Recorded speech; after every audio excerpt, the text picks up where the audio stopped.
ಸಾಧನೆ ಮಾಡಿದಂತಹ ಡಾಕ್ಟರ್ ಜ್ಯೋತ್ಸ್ನಾ ಶ್ರೀಕಾಂತ್ ಪಿಟೀಲಿಗೆ ಬಂದಿದ್ದು ಹೇಗೆ? ಎರಡು ಪರ್ಕೆ ಕಟ್ಟಿ ತಗೊಂಡು ವೈಲಿನ್ ಇಮಿಟೇಟ್ ಮಾಡಕ್ಕೆ ಸ್ಟಾರ್ಟ್ ಮಾಡಿದೆ.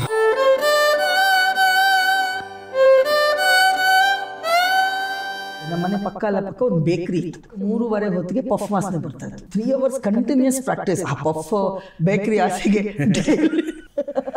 ಸೊ ಏನನ್ನಿಸ್ತು MBBS MD ಮಾಡಿ ಹೀಗೆ ವೈಲಿನಿಗೆ ಬಂದ್ಬಿಟ್ನಲ್ಲ ಅನಿಸ್ತಾ? ಸೊ ನಾವು ಯಾರಿಗೋ ಭಯ ಪಡ್ಕೊಂಡು ಸೊಸೈಟಿಗೆ ಭಯ ಪಡ್ಕೊಂಡು ನಾನು ಈ ಡಿಗ್ರಿ ಮಾಡಿದೆ ಸೊ ನಾನು ಇದ್ದೇ ಮಾಡಿ ಸಾಯ್ಬೇಕು ಅನ್ನೋದು ಕಾನ್ಸೆಪ್ಟ್ ಅಲ್ಲಿ ಇಲ್ಲ.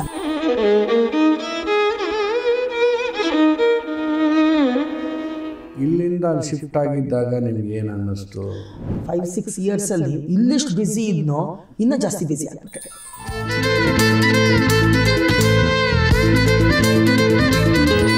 ನಮಸ್ಕಾರ ವೀಕ್ಷಕರೇ, ಹೊಸದಿಗಂತ ಡಿಜಿಟಲ್ ಹಾಗೂ Anoor Ananthakrishna Sharma Foundation for music ಇವೆರಡೂ ಸಂಸ್ಥೆಗಳು ಸೇರಿ ಶಾಸ್ತ್ರೀಯ ಸಂಗೀತದಲ್ಲಿ ಮಹತ್ತರವಾದಂಥ ಸಾಧನೆಗಳನ್ನು ಮಾಡಿರುವಂತಹ ಪ್ರಬುದ್ಧ ವಿದ್ವಾಂಸರು ವಿದೂಷಿಯರನ್ನು ಸಂದರ್ಶನ ಮಾಡ್ಕೊಂಡು ಬರ್ತಾಯಿದೆ. ನಿಮಗೆಲ್ರಿಗೂ ಗೊತ್ತು, ಸಾಕಷ್ಟು ನೀವು ನೋಡಿ ನಮ್ಮನ್ನು ಪ್ರೋತ್ಸಾಹಿಸಿದ್ದೀರಿ. ಇನ್ನೂ ಹೆಚ್ಚು ಶೇರ್ ಮಾಡಿ ಸಬ್ಸ್ಕ್ರೈಬ್ ಮಾಡಿ ಅಂತ ಕೇಳ್ಕೊಳ್ತಾ ಈ ಸಂದರ್ಶನದ ಮಾಲಿಕೆಯನ್ನು ಮುಂದುವರಿಸುತ್ತಾ ಈ ಹೊತ್ತು ಒಂದು ವಿಶೇಷವಾದ ಸಾಧನೆ ಮಾಡಿದಂತಹ ಒಬ್ಬ ವ್ಯಕ್ತಿಯೊಡನೆ ನಾವು ಸಂದರ್ಶನವನ್ನು ಮಾಡ್ತಾಯಿದ್ದೇವೆ. ಅವರು ಇನ್ಯಾರೂ ಅಲ್ಲ, ಡಾಕ್ಟರ್ ಜ್ಯೋತ್ಸ್ನಾ ಶ್ರೀಕಾಂತ್.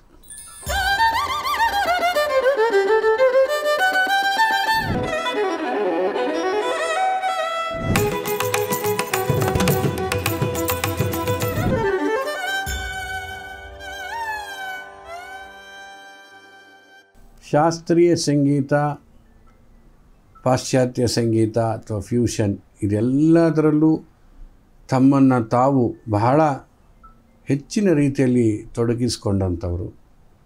ಅದಲ್ಲದೆ MBBS MD ಮಾಡಿ ಅದರ ಜೊತೆಗೆ ಸಂಗೀತವನ್ನು ಇಟ್ಕೊಂಡು ಈ ಎರಡನ್ನೂ ಉನ್ನತ ಮಟ್ಟದಲ್ಲಿ ಮಾಡಿ ಯಶಸ್ವಿಯಾದಂಥವರು.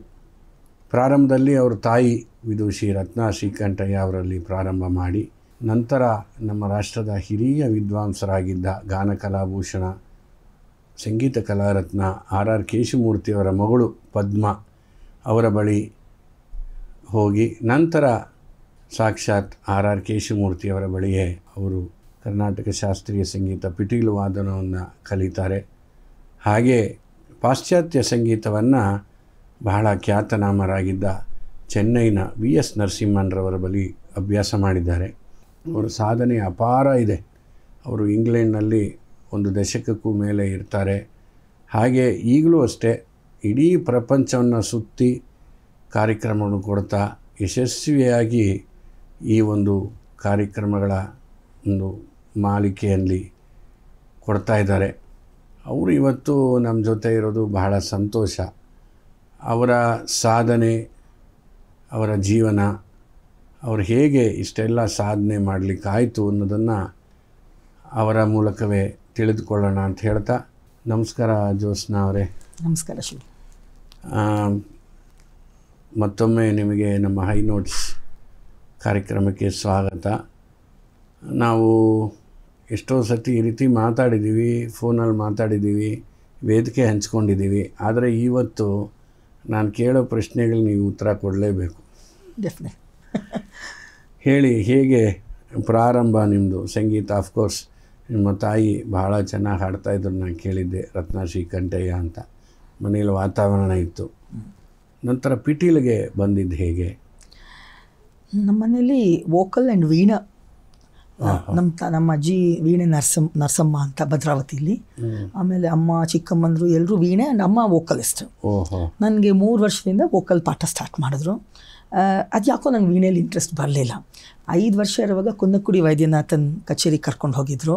ಅದು ನನಗೆ ತುಂಬ ಇಂಪ್ರೆಸ್ ಆಗೋಯ್ತು. ಮನೆಗೆ ಬಂದು 2 ಪರ್ಕೆ ಕಡ್ಡಿ ತೊಗೊಂಡು ವೈಲಿನ್ ಇಮಿಟೇಟ್ ಮಾಡೋಕ್ಕೆ ಸ್ಟಾರ್ಟ್ ಮಾಡಿದೆ. ಆವಾಗಿನ ಮಕ್ಕಳದೆಲ್ಲ ಅದೊಂದು. ಹೌದು. ಸೊ ಆ್ಯಂಡ್ ಹತ್ತಿರ ಯಾವುದು ಅಂದರೆ ಮ್ಯೂಸಿಕ್ ಸ್ಕೂಲ್ಸ್ ಆಗಲಿ ವೈಲಿನ್ ಹೇಳ್ಕೊಡೋರು ನಾವು ಯಾವಾಗೆಲ್ಲ ಏನು ನೋಡ್ತಾ ಇದ್ವಿ, ಪಕ್ಕದ ರೋಡಲ್ಲೇ ಇರಬೇಕೆಲ್ಲ. ರಾಜಾಜಿನಗರನೇ ಮನೆ. ಅಲ್ಲಿಂದ ಒಂದು 1/2 ಕಿಲೋಮೀಟರ್ ಒಳಗೆ ಇರಬೇಕು ಮ್ಯೂಸಿಕ್ ಟೀಚರ್.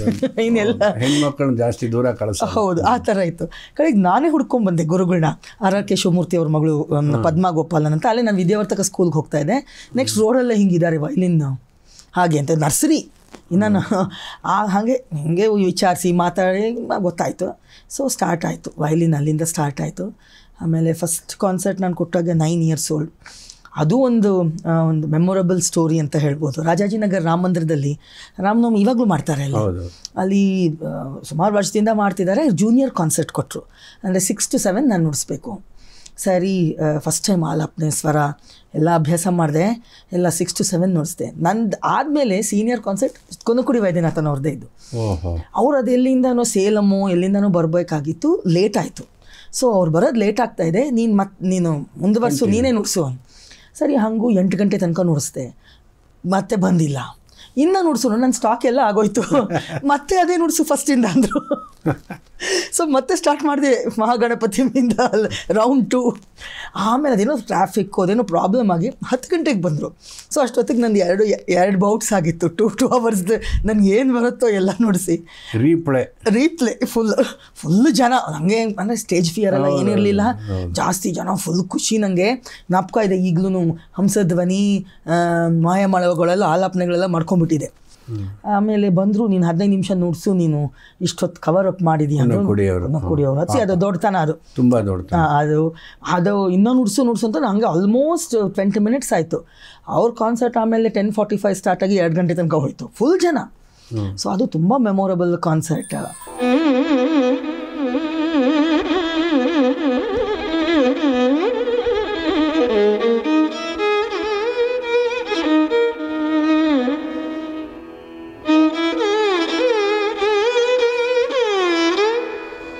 ಅಲ್ಲಿಂದ ನೋ ಲುಕಿಂಗ್ ಬ್ಯಾಕ್. ಅಂದರೆ ಮನೇಲಿ ನಮ್ಮ ತಾಯಿಯವ್ರು ತುಂಬ ಸ್ಟ್ರಿಕ್ಟಾಗಿ ಪ್ರಾಕ್ಟೀಸ್ ಮಾಡಿಸ್ತಾಯಿದ್ರು. ಮತ್ತು ಕೇಳ್ಮೆ, ಇವಾಗ ನಮ್ಮ ಕರ್ನಾಟಕ ಸಂಗೀತ ಎಲ್ಲ 50% ಟೀಚಿಂಗ್ ಆದರೆ 50% ಲಿಸ್ನಿಂಗ್ ಅಲ್ವಾ, ಕೇಳಬೇಕು, ಹಾಗೆ ಬರೋದು. ರಾಮನವಮಿ ಕಾನ್ಸರ್ಟ್ಸ್ ಇದ್ದರೆ ಅವಾಗೆಲ್ಲ ಹಾಲಿಡೇಸ್ ಅಲ್ವಾ, ಏಪ್ರಿಲ್ ಮೇ, ಡೈಲಿ ರಿಲಿಜಿಯಸ್ಲಿ ಹೋಗು, ಎಲ್ಲಾದರೂ ಯಾವುದೇ ಕಚೇರಿ ಇದ್ದರೂ ಹೋಗಿ ಕೇಳೋದು. ನಾನು ನೋಡಿದ್ದೀನಿ, ನೀವು ಬರ್ತಿದ್ದೆ. ಎಷ್ಟು ದೂರ ಮಳೆ ಇರಲಿ ಏನಿದ್ರು ಕರ್ಕೊಂಬರೋರು. ಬಟ್ ಏನು ಮಾಡೋರು ಅಂದರೆ ತುಂಬ ಸ್ಟ್ರಿಕ್ಟ್ ಇರೋರು ಪ್ರಾಕ್ಟೀಸಲ್ಲಿ. ಸೊ ಬೆಳಗ್ಗೆ ಎದ್ದು ಒಂದು 6 ಗಂಟೆಯಿಂದ ಒಂದು 8 ಗಂಟೆ ತನಕ ಮಾಡೋದು. ಆಮೇಲೆ ತಿಂಡಿ. ತುಂಬ ನಾವೆಲ್ಲ ಆಟ ಆಡ್ತಾ ಇದ್ವಿ, ರೋಡಲ್ಲಿ ಎಷ್ಟು ಆಟ ಆಡ್ತಾ ಇದ್ವಿ. ಮೊಬೈಲೆಲ್ಲ ಇರಲಿಲ್ವಲ್ಲ ನಮ್ಗೆ ಅವಾಗ. ಆಮೇಲೆ ಸೆಕೆಂಡ್ ಬೌಟ್ ಆಗತ್ತು. ಆಮೇಲೆ ಊಟ ಆದಮೇಲೆ ಇನ್ನೊಂದು ಕತೆ ಇದೆ. ನಮ್ಮ ಮನೆ ಪಕ್ಕ ಒಂದು ಬೇಕ್ರಿ ಇತ್ತು. ಅದು ಸರಿಗೆ 3:15 ಹೊತ್ತಿಗೆ ಪಫ್ ವಾಸನೆ ಬರ್ತಾಯಿತ್ತು, ಬೇಕ್ರಿ ಸ್ಮೆಲ್. ಸೊ ದಿನ ಕೇಳ್ತಾ ಇದ್ದೆ. ಸೊ ನಂಗೆ ಹೇಳಿದೆ, ಈ ಪಂಚರತ್ನ ನೀನು ಮೆಮೊರೈಸ್ ಮಾಡಿದ್ರೆ ನಿಂಗೆ ಪಫ್ ಹಾಗೆ. ಸೊ ಅದರಿಂದ ನನಗೆ ಒಂದು 3 hours ಕಂಟಿನ್ಯೂಸ್ ಪ್ರಾಕ್ಟೀಸ್. ಆ ಪಫ್ ಬೇಕ್ರಿ ಆಸೆಗೆ ಡೈಲಿ ಪಫ್. ಸೊ ಆಮೇಲೆ ರಾಮನವಮಿ ಕಚೇರಿಗೆ ಹೋಗೋದು. ಈಗ ಹಸಿ ದೋಸ್ ಡೇಸ್ ಅದು ಮರೆಯೋಕ್ಕಾಗಲ್ಲ. ಆ್ಯಂಡ್ ಆಮೇಲೆ ಜೂನಿಯರ್ ಕಾನ್ಸರ್ಟ್ಸ್ ಅದಂತೂ ನನಗೆ ಹೆಂಗಂದ್ರೆ ಹರಿಕತೆ ಎಲ್ಲದಕ್ಕೂ ಹೋಗಿ ನುಡಿಸಿದ್ದೀನಿ. ಅಂದರೆ ಹರಿಕತೆ is really you learn so much out of it. And ಸಡನ್ನಾಗಿ ರಾಗ change, especially presence of mind. Yes, ಹೌದು. ಅಂದರೆ ಒಂದು ಕಾಲದಲ್ಲಿ ಎಲ್ಲವೂ ಶಾಸ್ತ್ರೀಯ ಸಂಗೀತ ಓರಿಯೆಂಟೆಡ್ ಆಗಿ ಇತ್ತು, ಎಲ್ಲೂ ಇದಿರ್ತಿರ್ಲಿಲ್ಲ. ಸೊ ಅದೊಂದು ಚಾಲೆಂಜ್. ರಾಗ ಚೇಂಜ್ ಮಾಡ್ತಾರೆ, ಸಡನ್ನಾಗಿ ನಿಲ್ಲಿಸ್ತಾರೆ, ಸಡನ್ನಾಗಿ ತೊಗೊತಾರೆ. ಹೌದು, ನೀವು 1 ನಿಮಿಷ ಕೆಳಗಡೆ ಇಡೋಂಗಿಲ್ಲ. ಕರೆಕ್ಟ್, ಹೌದು. ಅಂದರೆ ಅದೆಲ್ಲ ಇನ್ವ್ಯಾಲ್ಯೂಯಬಲ್ ಎಕ್ಸ್ಪೀರಿಯನ್ಸಸ್ ಅದು. ಆ್ಯಂಡ್ ಎನಿ ರಾಗ ಸ್ಟಾರ್ಟ್ ಮಾಡ್ಬೋದು, ಸಡನ್ನಾಗಿ ಮಧ್ಯಮ ಶ್ರುತಿಗೆ ಹೋಗ್ಬೋದು, ಏನು ಬೇಕಾದರೂ ಆಗತ್ತಲ್ಲಿ. ಸೊ ಹಾಗಾಗಿ ಜೂನಿಯರ್ ಕಾನ್ಸರ್ಟ್ಸು, ಸೀನಿಯರ್ ಹಾಗೆ ಬಂದು ಆರ್ಗ್ಯಾನಿಕ್ ಡೆವಲಪ್ಮೆಂಟ್ ಅಂತ ಹೇಳಬೇಕು. ನಮಗೆ ಯಾವಾಗ ಈ ಸೋಷಿಯಲ್ ಮೀಡಿಯಾ ಪ್ರೆಷರ್ ಇರಲಿಲ್ಲ. ನಿಮಗೆ ಮಿಲಿಯನ್ ವ್ಯೂಸ್ ಇದೆಯಾ, ಮಿಲಿಯನ್ ಲೈಕ್ಸ್ ಇದೆಯಾ, ಸೊ ಯು ಆರ್ ಗುಡ್, ಅವೆಲ್ಲ ಇರಲಿಲ್ವಲ್ಲ. ವ್ಯಾಲಿಡೇಷನ್, ಸೋಷಿಯಲ್ ವ್ಯಾಲಿಡೇಷನ್ ಇರಲಿಲ್ಲ, ಎಲ್ಲ ನೇರ. ಹೇಗೆ ಮೊದಲು ಕ್ರಿಕೆಟಲ್ಲಿ ಅಂಪೈರ್ ಹೇಳಿದ್ದೆ ವೇದವಾಕ್ಯ 3ನೇ ಅಂಪೇರ್ ಇಲ್ಲ, ಹೌದು ಹೌದು, ಇವನ್ ಹೈಟ್ 122 ಅದೆಲ್ಲ ಏನಿಲ್ಲ. ಏನಿಲ್ಲ.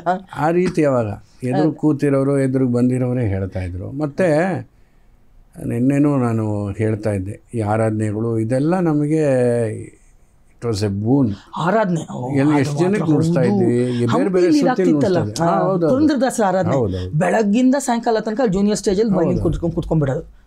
ಎಷ್ಟು ರಾಗಗಳು ಕೇಳೋಕ್ಕೂ ಸಿಗುತ್ತೆ, ನುಡ್ಸೋಕ್ಕೂ ಸಿಗುತ್ತೆ. ಆಮೇಲೆ ತಕ್ಷಣ ಬೇರೆ ಬೇರೆ ಶ್ರುತಿ, ಒಂದೇ ಮನೆ ಇರುತ್ತೆ, 5ನೇ ಮನೆ ರಾಗಗಳು. ಆಮೇಲೆ ನಮ್ಗೆ ಗೊತ್ತಿರೋ ಕೀರ್ತನೆ ಬೇರೆ ರೀತಿ ಹಾಡೋವಂಥವ್ರು. ಹೌದು ಹೌದು. ಸ್ಪೆಷಲಿ ಪಕ್ಕವಾದವರಿಗೆ ಅದೊಂದು ಚಾಲೆಂಜ್. ಹೌದು. ನಿಮಗೆ ಕೀರ್ತನೆ ನೀವು ರೆಗ್ಯುಲರ್ ನೀವು ಗುರುಗಳ ಹತ್ರ ಕಲ್ತಿರೋದಕ್ಕಿಂತ ಭಿನ್ನವಾಗಿ ಹಾಡ್ತಾರೆ. ಹೌದು. ಎಲ್ಲೋ ಬೇರೆ ಕಡೆ ಸ್ವರ ಹಾಕ್ತಾರೆ. ಹೌದು. You should be ready for ಅಂದರೆ ಈ ಥರದ್ದೆಲ್ಲ ಎಕ್ಸ್ಪೀರಿಯನ್ಸ್ ನಮಗೆ ಎವ್ರಿ ಕಾನ್ಸರ್ಟ್ ಈಸ್ ಎಕ್ಸಾಮ್. ಹೌದು. ಏನು ರಾಗ ಹಾಡ್ತಾರೆ, ಏನು ಲೆಕ್ಕಾಚಾರ ಹಾಡ್ತಾರೆ, ಎಲ್ಲದಕ್ಕೂ ಪ್ರಿಪೇರ್ ಆಗಿರಬೇಕು. ಅಲ್ಲಿ ಗ್ರೇಸ್ ಮಾರ್ಕ್ಸೇ ಇಲ್ಲ. ಶ್ರುತಿ ಸೇರಿಸಲೇಬೇಕು, ಲಯ ಬರಲೇಬೇಕು.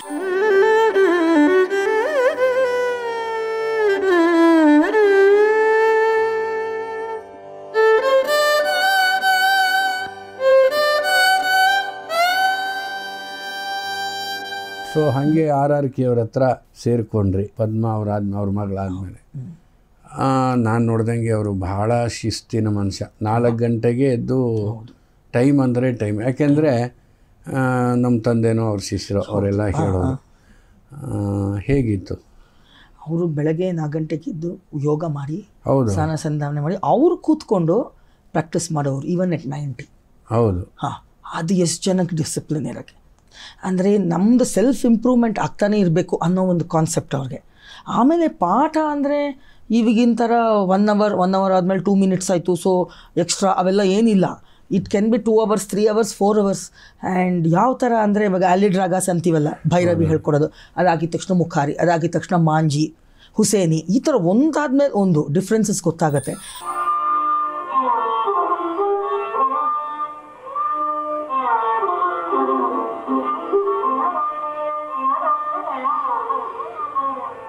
ಆ ಥರ ಒಂದು ಪಾಠ ಐ ವಾಸ್ ಲಕ್ಕಿ ಅನ್ಬೇಕು, ತುಂಬ ಲಕ್ಕಿ ಆ ಥರ ಒಂದು ಪಾಠ ಆಗಿದ್ದಕ್ಕೆ.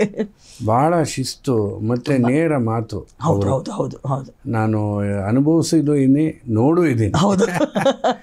ಯಾಕೆಂದರೆ ಅದೊಂದು ಸೌಭಾಗ್ಯ, ಅವ್ರ ಜೊತೆ ಎಲ್ಲ ವೇದಿಕೆ ಹಂಚ್ಕೊಂಡಿದ್ದು, ನೋಡಿದ್ದು. ಆ್ಯಂಡ್ ವರ್ಣ ಪಾಠ ಅಂದರೆ 5 ಸ್ಪೀಡಲ್ಲಿ ನುಡಿಸ್ಬೇಕು. ಇವಾಗ ನಮ್ಮ ಕೈಯೆಲ್ಲ ಹಿಂಗೆ ಓಡುತ್ತೆ ಅಂದರೆ ಆವಾಗಿಂದು. ಹೌದೌದು. ಆ್ಯಂಡ್ ಪ್ರಾಕ್ಟೀಸ್ ಮಾಡ್ಕೊಂಬರ್ಬೇಕು. ಅಂದರೆ ಇವಾಗ ಡೈಲಿ ಪಾಠ ನಮಗೆ, ಅಂದರೆ ಇವಾಗ ಹಂಗೆ ವಾರಕ್ಕೆ 1-2 ಇಲ್ಲ. ಸೊ ಹಾಲಿಡೇಸಲ್ಲಿ ಹೋಗು, ಡೈಲಿ ಹೋಗು.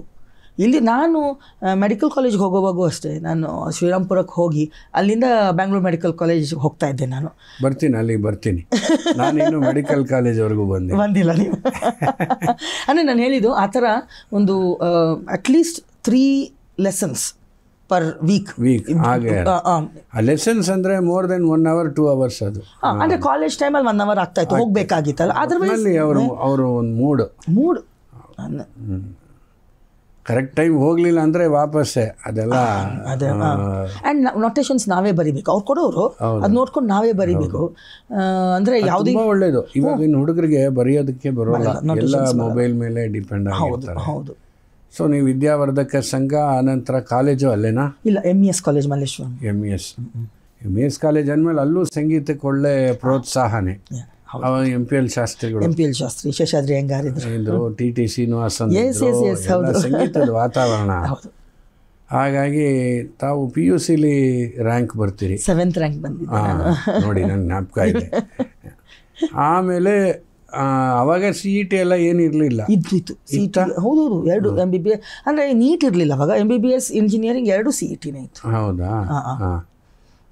ಇನ್ಫ್ಯಾಕ್ಟ್ ನಾನು PUCಗೆ 3 weeks 2 weeks ಇರುವಾಗ ಹಂಪಿ ಆರಾಧನೆಗೆ ಬಂದುಬಿಟ್ಟಿದ್ದೆ ನಾನು. ಎಲ್ಲರೂ ನೀನು 2nd PUC ಅಲ್ವಾ ನೀನು, ಆಮೇಲೆ ಏನು ಆರಾಮಾಗಿ. ಅದೇ ಲಾಸ್ಟ್ ಇಯರ್ ಅವ್ರು ಅಲ್ಲಿ ಮಾಡಿದ್ದು ಅಂತ ಕಾಣುತ್ತೆ. ನಾನು ಬಂದಿದ್ದೆ, ಅದಾದಮೇಲೆ ಮುಳುಬಾಗಿಲಿಗೆ ಶಿಫ್ಟ್ ಆಯ್ತು. ಹೌದು, ನನಗೆ ಬಂದಿದ್ದೆ. ಸೊ ಏನು ನೀನು ಎಕ್ಸಾಮ್ ಇಟ್ಕೊಂಡು ನೀನು ಇಲ್ಲಿ ಬಂದಿದ್ಯಾ? ನಮಗೆಲ್ಲ ಹೆಂಗಂದರೆ ಶಿಸ್ತು, ಪ್ರಿಪೇರ್ಡ್ ಆಗಿದ್ದೆ. So music also was important. ಅಂದರೆ ಇವಾಗ PUCಗೋಸ್ಕರ ಆಗಲಿ 10th ಆಗಲಿ ಮ್ಯೂಸಿಕ್ ಬಿಡೋದು ಆ ಥರ ಕಾನ್ಸೆಪ್ಟೇ ಇರಲಿಲ್ಲ. Part and parcel of your life ಥರ ಅದು. ಹುಡುಗರಿಗೆ ಹೇಳ್ತಾ ಇದ್ದೀನಿ, ವಿದ್ಯಾರ್ಥಿಗಳಿಗೆ ಅವ್ರು ಹೇಳ್ದಂಗೆ PUC 1-2 ವಾರಕ್ಕೆ ಮುಂಚೆ ಎಕ್ಸಾಮಿಗೆ ಮುಂಚೆ ಅವರು ಹಂಪಿನಲ್ಲಿ ಪುರಂದರದಾಸರ ಆರಾಧನೆಯಲ್ಲಿ ಇದ್ದರು. ಅದರಿಂದ ನಾವು ದಿನ ಮಾಡೋ ಕೆಲಸ ಅಂದರೆ ಓದೋದನ್ನು ಮಾಡಿದ್ರೆ ಆ ಟೆನ್ಷನ್ ಇರಲ್ಲ. ಅಂದರೆ ಸಂಗೀತನ ಬಿಡಬೇಕು ಅಂತಿಲ್ಲ, ಸಂಗೀತ ಯಾವಾಗಲೂ ಪೂರಕವಾಗಿರುತ್ತೆ ಓದಿಗೆ ಅಂತ. ಸೊ ಅದಾದಮೇಲೆ ನೀವು ಬೆಂಗಳೂರು ಮೆಡಿಕಲ್ ಕಾಲೇಜ್ 5 ವರ್ಷ 5 ವರ್ಷ ಬ್ಯಾಂಗ್ಳೂರು ಮೆಡಿಕಲ್ ಕಾಲೇಜ್, ಅದು ನಾನು ಚೆನ್ನಾಗಿ ಜ್ಞಾಪಕ ಇದೆ. ನೀವು ಹಾಗೂ ಕಚೇರಿಗೂ ಬರ್ತಿದ್ರಿ.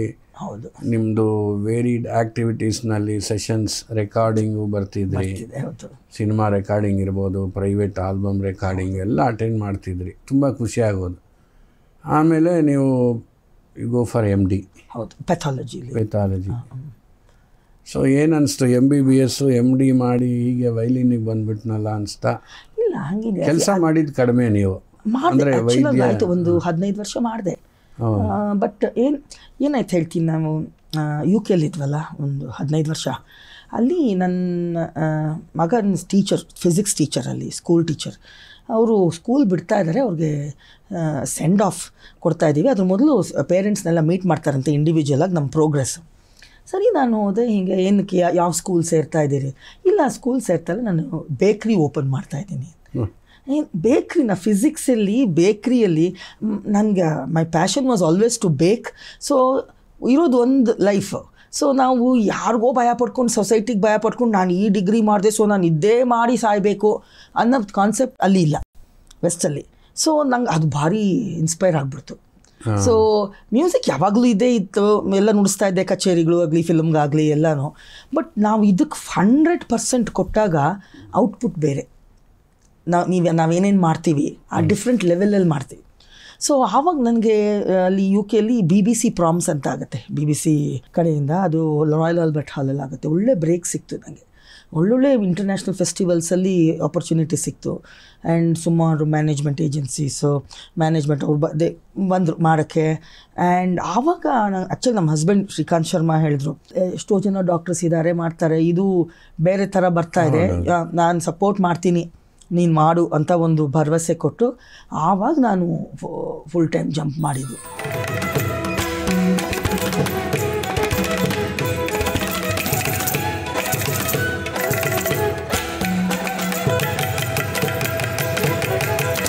ಅದು ಮಾಡಿದಾಗ ನನಗೆ ಬೇರೆ ಥರ ಕೊಲ್ಯಾಬ್ರೇಷನ್ಸ್, ನನಗೆ Carnatic and western classical music ಹಾಗೆ ಈಕ್ವಲಾಗಿ ಕಲಿತೆ. ಸೊ ನನಗೆ ಕೊಲ್ಯಾಬ್ರೇಷನ್ಸ್ ಎಲ್ಲ ತುಂಬ ಈಸಿ ಆಯಿತು. ಅದು ಕಮ್ಯುನಿಕೇಷನ್ನೇ ಬೇರೆ ಆಗುತ್ತೆ. ಆ್ಯಂಡ್ ಅದಕ್ಕೆ ಟೈಮ್ ಕೊಡಬೇಕು ನಮಗೆ. ಇವಾಗ ನಾನು ಪೆಥಾಲಜಿಸ್ಟ್ ಆಗಿ ನನಗೆ 5 days ರಜಾ ಕೊಡಿ ಅಂದರೆ ಕೊಡೋಲ್ಲ. ನಾನೆಲ್ಲೋ ಗ್ರೀಸ್, ಸ್ಪೇನ್ಗೆ ಹೋಗಬೇಕು 1 week, no chance. So mainly travelling. ಹಾಗೆ ಅಂತ ಹೇಳಿ ಆನ್ ಆ್ಯಂಡ್ ಆಫ್ ಟಚ್ಚಲ್ಲಿದ್ದೀನಿ. ಇವಾಗ ಪ್ಯಾಂಡಮಿಕ್ ಟೈಮಲ್ಲಿ ನಾವು 2017 ರೀಲೊಕೇಟ್ ಆಗಿಬಿಟ್ವಿ ಇಂಡಿಯಾಗೆ, ವಾಪಸ್ ಬಂದುಬಿಟ್ವಿ. ಸೊ ಆವಾಗ ಅದಾದಮೇಲೆ ಪ್ಯಾಂಡಮಿಕ್ ಸ್ಟಾರ್ಟ್ ಆಯ್ತಲ್ಲ 2019.